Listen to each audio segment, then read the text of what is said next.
All right, sorry for the interruption. I'm having a few issues with my phone video, so I'm sorry, but this is going to be in two parts.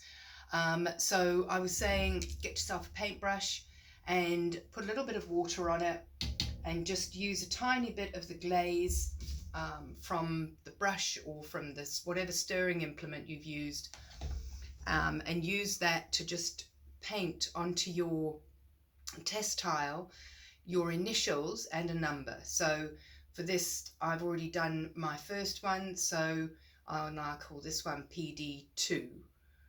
Okay, in my glazing book, I've put there PD1, PD2, PD3, and next to each one, I'm going to write down exactly what I do. I can't tell you the number of students who were really, really disappointed. They'd found a fabulous combination that they loved and couldn't remember how they achieved it. And believe me when I tell you that you might think that you'll remember it, but you won't. And it is very disappointing when you have a piece that you'd like to try and replicate and you just can't. So do yourself a favor. I keep a record of every single thing that I glaze and every single glaze that I use on each item, and how I do it, whether I dip it, whether I pour it, whether I brush it. And if I've got multiple items, then I will make sure that I give them my initials and that I give them a reference number or a reference character or something that will identify them, so I can go back and recreate what I've done on that particular item. So once I've got my item with a reference number on it, I'm now ready to start with my glazing. So on my first tile, I'll show you the dipping technique. I'd already done this one.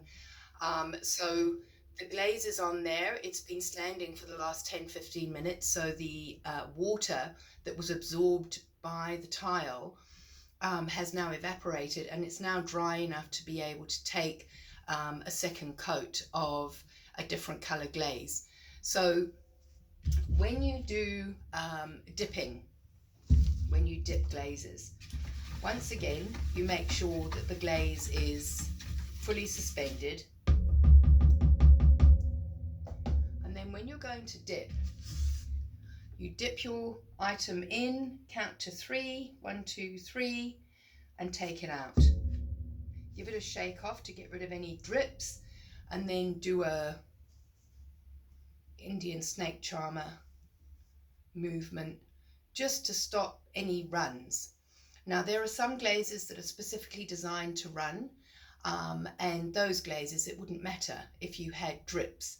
On these glazes, they're not designed to run.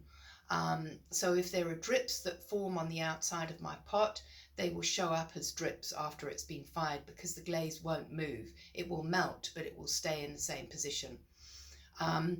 So you can see that that is essentially on the back. It is just about dry, but you can see the glisten on there, which denotes that there's still some moisture on there. But that's not all we're going to do. I've now got two glazes on here. I've put one slightly above the other. In other words, I've got slightly more of my first glaze than my second glaze, just so that I can see the effect of just that single glaze, the single coating of that glaze. If you do happen to get a drip that runs down onto the base, please make sure that you clean the base off, bearing in mind that glaze is glass. When it melts, it will fuse whatever surface it's on to whatever surface it's standing on. So if there is glaze on the bottom of your test tile and you sit it on the kiln shelf, it will fuse to the kiln shelf.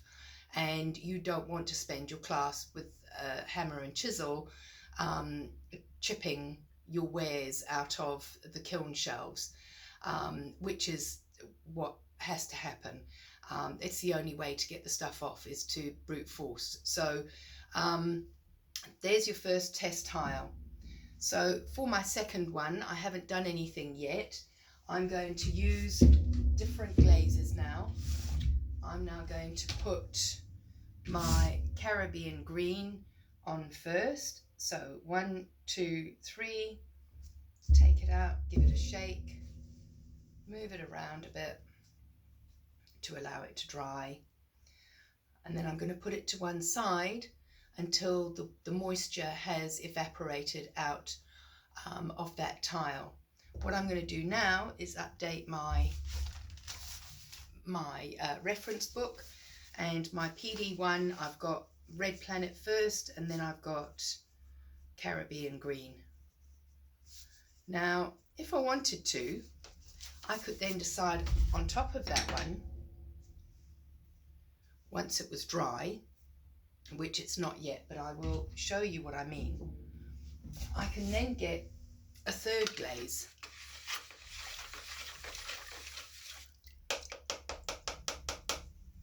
I'm just going to give this a blast with a heat gun.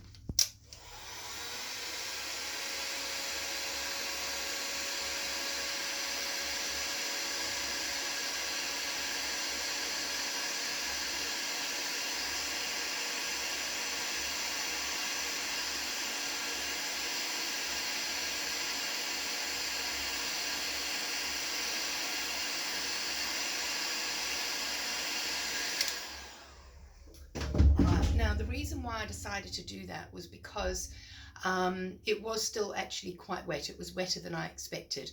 And I don't want to contaminate my haystack glaze with my Caribbean blue glaze, which is what would happen. Now, it would be a minuscule amount, but it's best practice to make sure that you don't contaminate, whether it's a little or a lot, you don't contaminate one colour with another. So I'm now going to get my haystack, agitate that up, and I'm going to just dip the tip of this test tile. 1, 2, 3, give it a shake. So I've now got 3 colours of glaze on there. I have no idea what that's going to look like. I have no idea how that will turn out, but it'll be interesting to find out. And I may have hit on a fabulous combination. You just don't know. What I need to do now is to make sure that I update my record. So I'm going to add on there that I put the tip with haystack. So in order to start your glazing journey, it is necessary for all the glazes that are in the storeroom to be conditioned. In other words, they need to be stirred up. Any clumps or lumps need to be broken up. Employ the use of the stick blenders and a good amount of elbow grease. And use your test tiles and your reference books, your record books, and start making some test tiles. Now, it's very important, as I said at the beginning of this tutorial, dust and glazing do not go together. And dust on items that have been glazed or are unglazed and waiting for glaze to be applied is an enemy. If you get dust on an item that has been glazed, then it will create pinholes in your glazed piece, in your finished piece. So the last thing we want to do is to have stuff sitting on the shelves indefinitely with dust settling onto the items. So when you do some glazing, what I would like you to do once you've finished is to very carefully put your glazed items into a plastic container or a plastic bag or something to keep the dust off, so that when we go to do a glaze firing, we're not having to deal with dusty items. In order to give you some idea of glazing an actual item, I've got here a soup and sandwich set bowl that I've made. and I'm going to glaze this. So I'm going to be using a slightly different technique in that